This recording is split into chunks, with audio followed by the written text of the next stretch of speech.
What's up guys? For today's video, samahan nyo kami sa aming outing dito sa Laia, Batangas. Let's go! Bago nga pala pumunta ng resort ay kailangan pang pumunta rito. Dito yan sa Municipal Tourism Reception Area. Dito nga pala nagbabayad ng environmental fee. Hindi tayo makakapasok sa resort pag wala nito. Sakop nga pala ito ng San Juan, Batangas. Magpa-parking muna kami dito sa Gedli kasi may inihintay pa kami. Shoutout nga pala sa aming driver kay Kuya Raymond for today's video. At saka sa may-ari ng van kay Paring Sam, maraming salamat sa discount. Kakain muna kami dito sa Tuhog-Tuhog kasi alas 12 na ng tanghali dito. 2 PM pa kasi ang aming check-in sa resort. May mga baon naman kaming pagkain pero mamaya na namin kakainin sa resort. Ayan, hirap na hirap kumain kasi bagong adjust ang braces niya. Tapos ako naman ang nagpa-video para makakain naman ako. Ayos, quality. Hindi naman halatang mga gutom ang mga kasama ko. Bayaran nyo ang tinuhog nyo ha.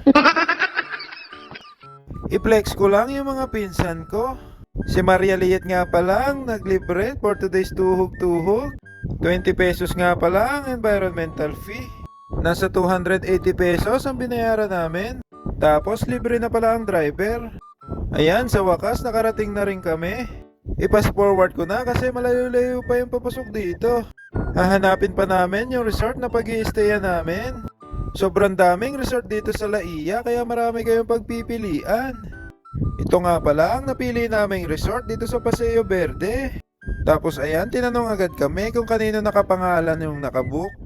Tiningnan rin kung nagbayad kami sa environmental fee, kinuha agad ang resibo.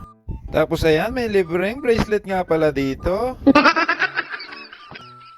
Ito nga pala itsura ng pag-i-stayan namin. Magpe-prepare na nga pala kami ng pagkain dito kasi alauna na ng hapon. Buti, pinayagan na kami mag-check-in kahit hindi pa alas 2 ng hapon. Ito nga pala itsura niya sa loob. Mayroong 2 double deck at saka isang single bed dito sa baba. Tapos meron na rin ditong aircon. At syempre meron na itong sariling banyo. Meron nga pala itong second floor. Kasya nga pala ang 6 na tao dito sa taas. Hindi talaga mawawala ang kamatis at itlog na pula sa pagpipiknik. Maganda nga pala dito kasi may refrigerator na. Meron na rin ditong lutuan. Yan nga pala ang anak ko si AC. Siyempre pag mayroong pagkain hindi siya naubos, ako ang kakain. Ayan, sa wakas makakakain na rin kami ng tanghalian. Tapos ayan, magbibideo muna ako habang kumakain sila. At syempre pagkatapos kumain, diretso na agad sa dagat. May oras nga pala ang paliligo sa dagat. Alas 5 ng umaga hanggang alas 6 ng hapon. Maganda na rin pala ang buhangin dito kasi maputi.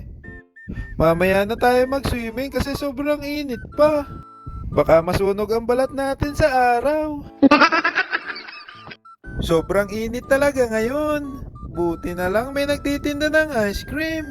Binibigyan nga pala ako ng ice cream ng anak ko. Ako rin ang kakain yan pag hindi mo naubos. May swimming pool nga pala dito. Dito muna kami kasi mainit pa sa dagat. Yan nga pala ang kapatid ko, si Alyssa. Sobrang bait niyan, bibigyan ako ng sapatos na bago. Tapos ayan, maglalaro na silang magpinsan. Gustong tumalon ng pamangkin ko pero hindi niya pa kaya. Takot pa siyang tumalon kasi bata pa siya. Kaya tinulungan siya ng nanay niya. Ayan, tuwan-tuwa nung nakatalon. Napakasaya talaga ng mga bata pag nakapag-swimming. Ayan, hindi na masyadong mainit kaya lilipat na kami sa dagat. Hindi naman sila masyadong excited. Pinaglaro ko muna ng buhangin ng mga bata para makapag-picture taking kaming magpipinsan. Easy press mo nga, press. Wala pa nung ano, nakapasok ay meron. Hindi mo. Gusto ata maging mermaid nung anak ko. Kaya binaon niya yung paa niya sa buhangin. Kunwari daw buntot ng sirena. May banana boat nga pala ditong pwedeng rentahan. Hindi ko na pala natanong kung magkano ang renta. 6 PM na kaya umahon na kami sa dagat. Hanggang 6 PM lang kasi pwede dun mag-swimming sa dagat. Parang si Rena talaga tong anak ko. Napakahilig mag-swimming. Enjoy na enjoy talaga siya ng sobra. Bilang tatay, masaya na rin ako pag nakikita kong masaya yung anak ko. Tapos nagpapahanga pa, magaling daw siyang lumubog.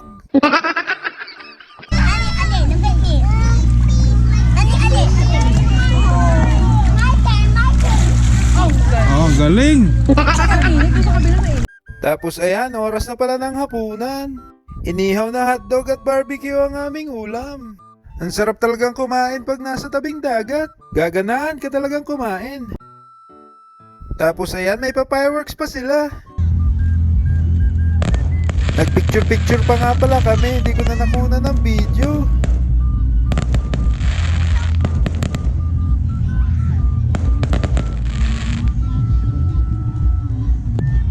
Dito ka na pala tatapusin ang video na to. Kung umabot ka sa part na to, maraming salamat sa iyo at tinapos mo. Malapit na nga pala tayong mag 10k followers. Kung hindi ka pa nagpa-follow, pa-follow naman po ng aking page, Delivery Boss TV. Maraming salamat po sa walang sawang pagsuporta. Hanggang sa muli, paalam! Ayaw ko na. Ayaw na ng fireworks.